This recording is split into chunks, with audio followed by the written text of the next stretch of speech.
Hey guys, how are you? It's Francis here, the Market Sniper, and we're going to take a look at precious metals today. That's your gold and your silver, and we're going to take a look at why I think it's becoming very close to a key moment where we may get reassertion to the upside on precious metals. Okay, so we called a while ago the 1350 takeout as a final confirmation of a precious metals change in trend to bull. In other words, your big top out market that saw you get up to about 1920 there, 1927, depending on what exchange. We had a bit of a flat floor over there across there that's going to come in significant again. It's basically $15.50. That's in thousands, of course. $15.50. Let's get the 5 right. After topping out at 1927 up top there. Okay, then it was just bear market. We kept trading the continuation. We kept making money to the short side while actually still being quietly accumulating on a monthly basis, which was the right thing to do into the lows here, down. I've mentioned before that 2016 was a very key beginning of the year. End of 15 into 2016, the whole Shanghai Accord that went down, that was when China's debt build up all the way through during the 2008 period ended up causing essentially a blow off in debt for China and then major problems, and there was a lot of monkey business and shenanigans. I believe that was agreed in that. It wasn't even referred to as a Shanghai Accord, but it was a group of G8s getting together, and I suspect money was created, liquidity was created. There was probably a dollar shortage in the global financial system, and next thing you knew is you saw a large amount of accumulation going on of gold. So just to be clear, Germany, for the first time in 25 years, 21 years, one or the other, started buying gold again. All the central banks are accumulating. Russia's actually got virtually the lowest insurance rate on its debt that it's ever had because it's been accumulating so much gold. China is the biggest miner and has been accumulating gold, keeping everything it digs up and buying in through Hong Kong. And since then we set up this structure. So overall this larger period over here was bottoming. There's lots of else that went on in here, but broadly we got a target in and around the 1558, and we also had the 1550 key level that was the floor to a descending triangle. A floor to a descending triangle that was your blow off high over there that perpetuated the bear. So essentially you've had a bottoming, a rounded bottom. Who doesn't like a rounded bottom? All the way up. You got a breakout with some momentum that ran up to this point, and since then you've been stalling and losing some ground. Now many people then get distracted by the fact that we've moved into a clear bull. The 1350 confirmed it on the takeout there. So for those of you that like a little bit of additional information on the bottoming side of things, there was in effect a double shoulder kind of structure. Left shoulder, there was a sort of head, and then you had a double right shoulder, quite deep.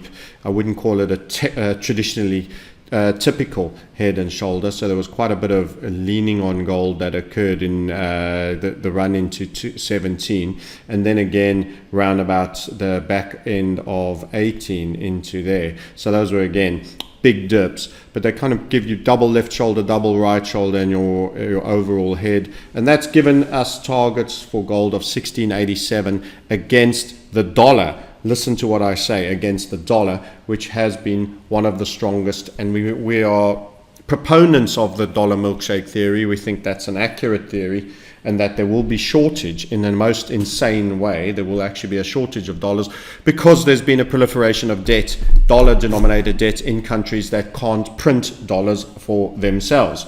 And so their fiat currencies will lose value, and they'll be demanding dollars to make their repayments on their debt, etc. And it's going to get more and more expensive for them, and they're going to battle to get them because they're not selling enough goods to America, etc., etc. Anyway, let's drop into the lower time frames again, and let's revisit this. So we've gone on record as saying, okay, we're bulls now, and that the bottom is in.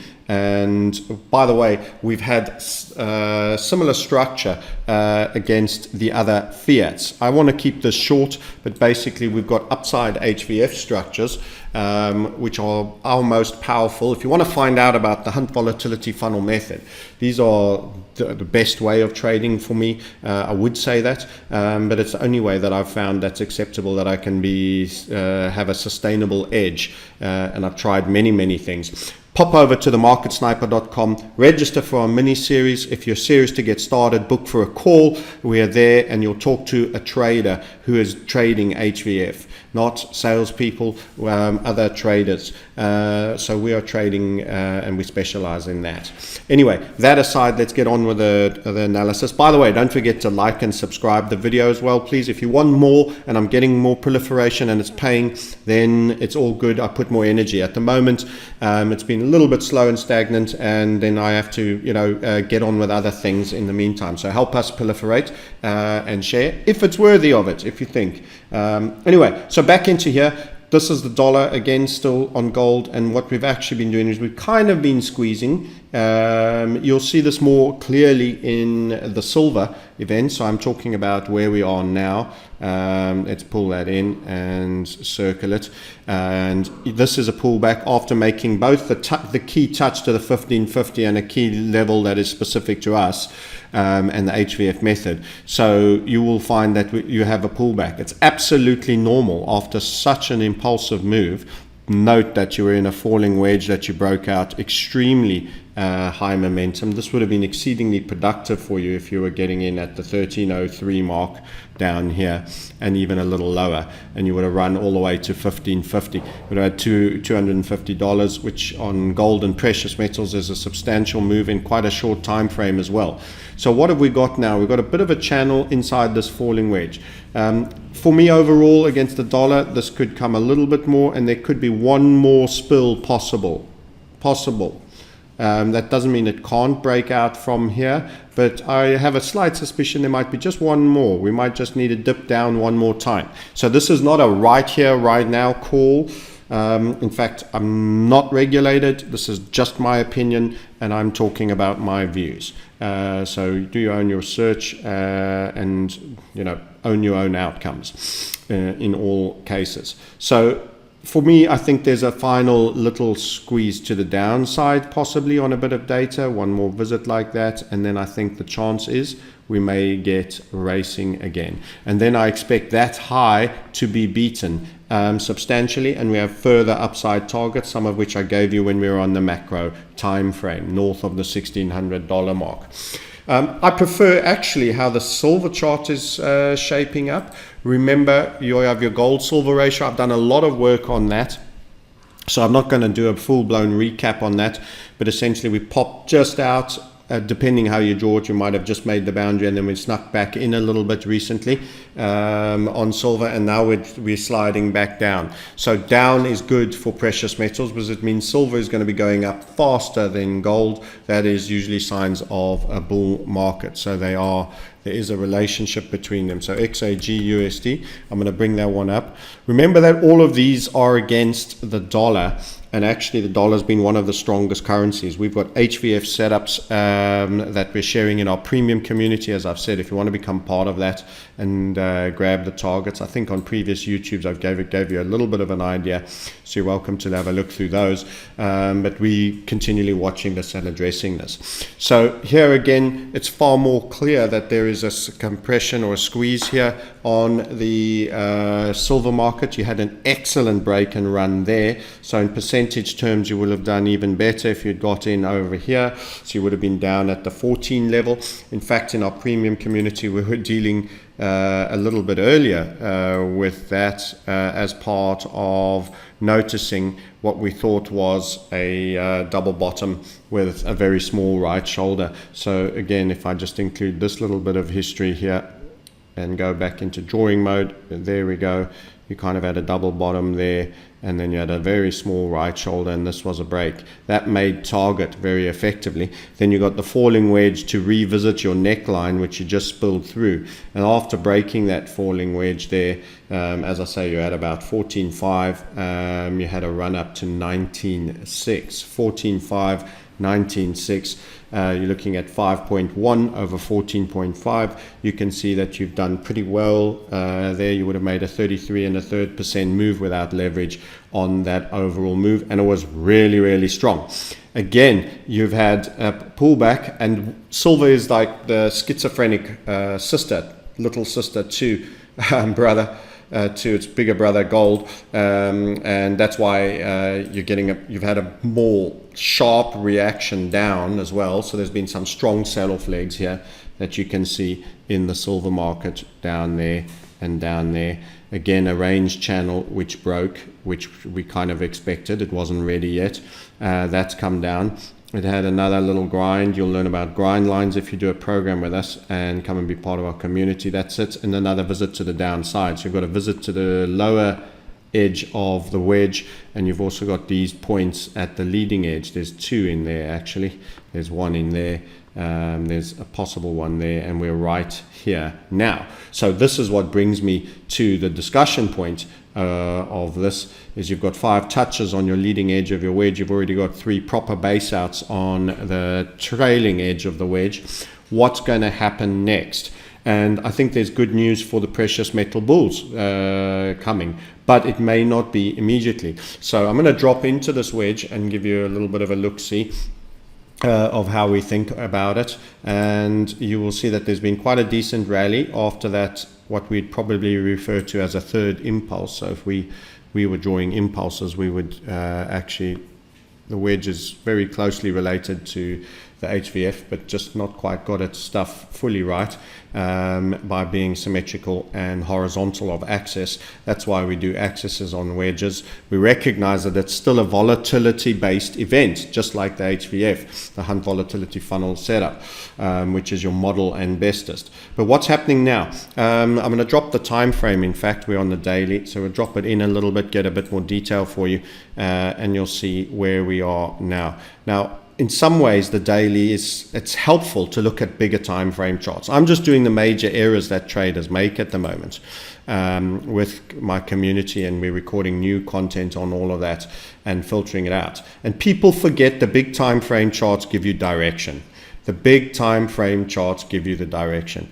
Even if I just put this back on daily for a half a second and pull it out. What's happening here? Well, overall, the macro time frame, this is a bull market facing a retracement.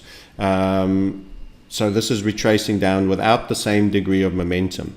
You've had a strong rally back up to this grind line, and what are you seeing? Shooting star wick. The wicks are a little bit taller on the top side. My suspicion is, much like I've just said with the gold, you will probably on this daily time frame, and this is how you can see spinning tops and shooting stars on the daily, sometimes that you won't see on the 4-hourly because that data has been fragmented. Look at multiple time frames at your setup, because you can even have different impressions or slightly different impressions, feel slightly more bullish or bearish under certain circumstances. Also note how the alerts are all set so that we don't miss anything. You can see how they're clustered in and around our data. TradingView is great for that. Other platforms may indeed have similar features. Go ahead and use them. So overall, what we see is there's a degree that it was in a basis like this, bit below, pushed above, and is now grinding along up to the leading edge of the wedge, where you've been rejected a few times before, and you can argue intimidated there. So what do I suspect will happen? I suspect there's 2 likelihoods, but my slightly more majority one is that we first have a little softening again. Could come to the midpoint, it could go all the way and create a double bottom, but at some point we will have a break of the wedge to the upside. At some point we will have a break of the wedge to the upside, and my suspicion is first a minor dip. I could be, I'm calling that sort of my number 1 scenario. The number 2 scenario is that we just squeeze along here very quietly and we just go straight into the break. Which would be very bullish. There's a third option, which I think is the minority view, and that would be seeing it spill out the low end like that, a bear option. And if I were to give that a percentage, I would say it's barely 10% for me. and I'd give the other two options the 90, probably on about a 55, 35, 30, 40 basis. 55, 35. Geez, the math just isn't quite what it used to be, is it? 55, 35, and 10%. So those are my scenario costs. So an impulsive move when you get a constriction like this is certainly on. This is a constriction. You can also see tactical retreat buying. That's why I call these points, these major inflections. This is tactical retreat. These are your long-term accumulators that are not concerned with the fact that recently it's just had a sell-off. They reckon it's a long-run bull and this is how they're going to enact. They may get another opportunity on my number one scenario, which actually that's the 55, and the number two one where it just gets straight on its horse is the 35, does that. The impulsive break to the downside I put is quite low. Now, this is not a scientific, obviously it's just opinion orientated. The number three option, I should have done them in different colors, but 10%, maybe I've underestimated that, but I think first that sell-off will happen and a lot of people go, yeah, it's going to be this one, and then it'll start to base out and give the buying one more time, and I think you may get an opportunity. So the trade, in fact, and this will give you a little bit of an idea of what we might be thinking of in our premium community, and these are the things we do, will be limit order buys in and around the double bottom or just before.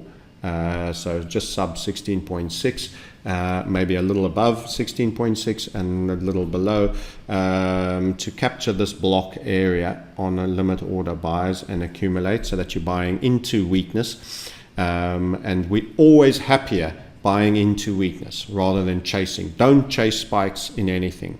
You're too late and you screw your mathematics.